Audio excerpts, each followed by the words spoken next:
Elder Orson Pratt read a portion of a revelation given to Joseph Smith the prophet on the 6th day of April, 1830, being the same day the Church of Christ was organized in this dispensation.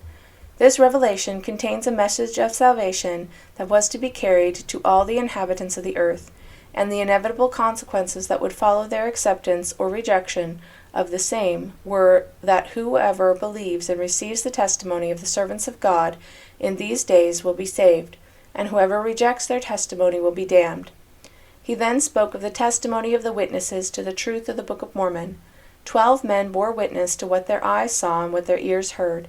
The angel of God appeared to 3 of them, and not only presented the plates before them, permitting them to handle them, but told them that God had enabled his servant Joseph Smith to translate from these plates the Book of Mormon, and commanded them to bear this testimony before the world. Out of the 12 witnesses, 11 have gone the way of all flesh, and only 1 was now living, whose name was David Whitmer. He then rehearsed that he and Elder Joseph F. Smith had recently held with David Whitmer, who bore the same testimony which is contained in the Book of Mormon, and which the speaker had heard him bear 48 years ago.